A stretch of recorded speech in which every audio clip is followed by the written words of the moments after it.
Hi, how are you all? My name is Patrick McDonald, and today I'm going to be talking about how generational stereotypes hold us back at work.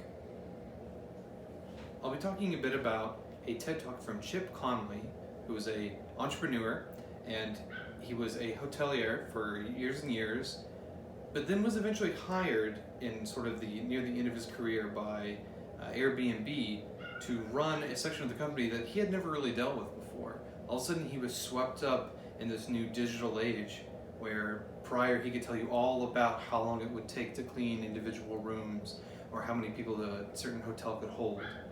But ultimately when it is set in this new space with the younger people, he realized so many different generations were working together, and that could cause a lot of issues, but there was a lot to be gained from it as well. So we'll have the TED Talk overview, which I sort of already went over. Then I'll talk about 3 interpersonal communication theories that tie into this idea of generational competence, something that is sort of is a growing need, because as of right now we have 4 different generations in the workforce. Whether you're a college intern or a CEO and everything in between, you'll need to be able to deal with different generations. So first we'll talk about boomers versus millennials. There's this new idea of DQ, digital intelligence. 30 is the new 50. CEOs are becoming younger and younger, and by the time you hit 35, a lot of times you're seeing people sort of shift away from this idea that you need to be at the same job for years and years and years. Millennials offer this DQ because it's built in to their being, whereas boomers offer wisdom and mentorship. These are words that Chip Conley uses, not just me. And age-diverse teams are proven to be more effective than a generational echo chamber. So next we'll talk about symbolic interaction theory. This is from George Mead, and what the sort of idea for symbolic interactionism theory is that meaning is discerned from the environment. There's this symbols and language that we create, and because we create these symbols and language, we also create the meaning. Language exists as symbols.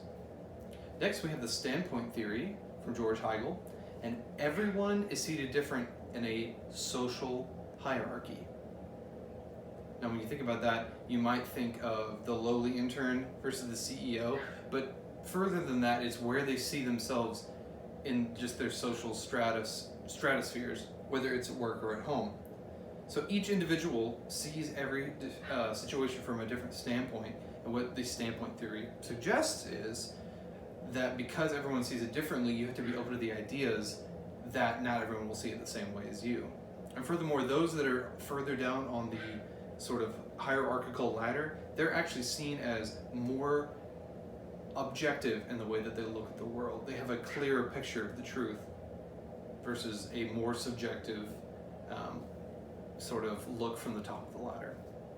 And lastly, we have social penetration theory from Altman and Taylor, and that's the idea that there's this evolution of superficial relationships that change into intimate relationships.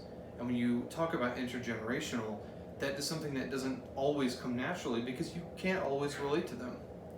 So we have different stages here: the orientation stage, the exploratory affective stage, the affective stage, the stable stage, and deep penetration. As you can probably imagine, orientation is when you're first figuring out how you relate and stand with this person.